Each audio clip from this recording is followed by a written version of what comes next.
भाइयों, बिहार सरकार या बीपीएससी जो बोल रहे हैं हम लोग, बीपीएससी को बिहार पब्लिक सर्विस कमीशन, जो बिहार सरकार के अंतर्गत आती है, वो डिक्टेट करना चाह रही है। प्रशांत किशोर जी उस पर कुछ बातों को उठाया, कुछ बोले, कुछ कटाक्ष किए या कुछ जो भी है उसके खिलाफ, बीपीएससी के खिलाफ बोले। प्रशांत किशोर जी बोले कि 1 करोड़ में सीट बिक जाती है, तो अब बीपीएससी उस पर केस करने का, उन पर केस करने का प्लान कर लिया है कि उन पर केस करेंगे, उनको एफआईआर उन पर होगा, वो अंदर जाएंगे, फिर तीसरा आदमी कोई इस बात को बोल नहीं पाएगा और वो अपने अपने अकॉर्डिंग मनमाना पैसा कमाएगा। जो भी उसमें काम कर रहा होगा बीपीएससी के अंदर, जो भी ये सब करता होगा, मनमाना पैसा कमाएगा। एक बहुत बड़ी लॉबी होती है, लोगों को समझ में नहीं आ रहा है कि अब चूंकि बिहार जो है, यहाँ बहुत सारे लोग अवेयर नहीं है चीज़ों से। ये मिडिल क्लास लोग यहाँ पे बहुत ज़्यादा हैं और मिडिल क्लास को हर सिस्टम एक्सप्लॉइटिंग करता है, चाहे वो बीजेपी का सिस्टम हो, कांग्रेस का सिस्टम हो, जेडीयू का सिस्टम हो, आरजेडी का सिस्टम हो या किसी का सिस्टम हो, वो मिडिल क्लास उसमें एक्सप्लॉइट होते हैं। आप सोच के बता के देखिए, सोचिए कि आईआईटीज हो गया, एनआईटीज हो गया, एम्स हो गया या बड़े बड़े इंस्टीट्यूशन है, मिडिल क्लास के बच्चे कितने लोग वहाँ पढ़ रहे हैं। आप डेटा को कलेक्ट कीजिए, देन आपको समझ में आएगा क्या हो रहा है वहाँ पे, क्या चल रहा है।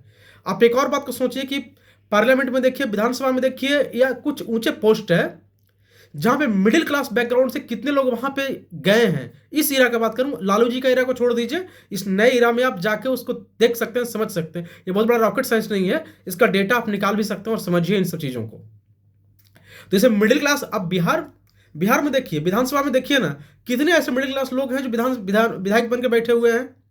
अब उनका बैकग्राउंड जाकर खंगाल के देखिए, 243 विधायक में से कितने ऐसे लोग हैं जिनके पास 1 कट्ठा, 2 कट्ठा, 10 कट्ठा, 5 कट्ठा या 1 बीघा, 2 बीघा जमीन वाला आदमी है, या जिसका मंथली इनकम 10,000, 5,000 रुपया रहा होगा।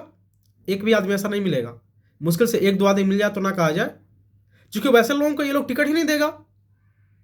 इनको चाहिए क्या? माफिया चाहिए, पैसा वाला चाहिए, ताकि एक्सप्लॉइट करे पब्लिक को, या middle class, below middle class को क्या करे, एक्सप्लॉइट करे। तो वही बात है कि प्रशांत किशोर जी बात उठाए कि बीपीएससी आपका सीट 1 करोड़ में बिक जाती है, 1.5 करोड़ में बिक जाती है, तो बीपीएससी कहता है आप एविडेंस दीजिए।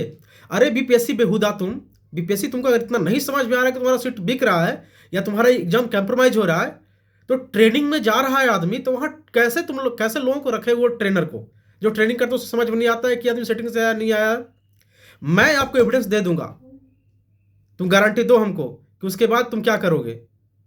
तुम गारंटी दो बीपीएससी, तुम गारंटी दो, मैं तुमको एविडेंस के साथ, नाम के साथ बता दूंगा कि आदमी सेटिंग से गया है। उसके बाद तू क्या करेगा?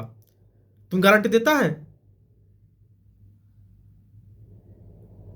कि एग्जाम सही करवा लोगे तुम? बिहार पुलिस से बहुत सारे लोग सेटिंग से गए हैं, एविडेंस के साथ मैं तुमको बता दूंगा, एविडेंसेस के साथ। ये क्वेश्चन आउट किया आदमी, क्वेश्चन लिखा, उसको नॉलेज नहीं है। तुमको नहीं समझ में आता कि नॉलेज नहीं है, बिना नॉलेज वाला एग्जाम कैसे पास कर गया? अगर तुम ये आइडेंटिफाई नहीं कर पा रहे हो तो तुम क्यों वहां बैठे हुए हो? सिंहासन खाली करो कि लोग आएंगे, दूसरे लोग आएंगे, हो सकता है वो थोड़ा ज्यादा अच्छे होंगे। भाई अगर कोई तुम पे आवाज उठा रहा है, कहीं धुआं उठ रही है ना, तो आग लगी होगी। बीपीएससी, आग लगी होगी तब धुआं उठता है, ऐसे धुआं नहीं उठता है। और जो तुम एक निकाल लिए हो कि तुम एविडेंस दो, रही तो केस करेंगे तुम पे, तो प्रशांत किशोर जी तो पहला बार बोले हैं, मैं तो खुला चैलेंज करता हूं, तो हमको केस कर दो, हम पे जाओ बीपीएससी, तो हम पे केस करना। मैं तुम्हें खुला बोल रहा हूं कि 1 करोड़, 2 करोड़, 2 करोड़ जो भी है, तुम लोग सब वैसे ही बिक जाते हो पैसा पर। एक प्रशांत किशोर को 1,000 प्रशांत किशोर जी आ जाएगा अगर तुम इस तरह का डिक्टेटरशिप में रहोगे तो बस बात यही है कि प्रशांत किशोर जी पे केस ना करो, उनको छोड़ो। नए नए पॉलिटिक्स में है, हो सकता है कल बिहार के लिए अच्छा साबित हो जाए। कुछ तो करो, अपने ऊपर कुछ तो जिम्मेवारी लो। तो अपने आप को सही साबित करने के चक्कर में दूसरा आदमी गलत साबित कर दोगे। अरे खुद तो सुधरो।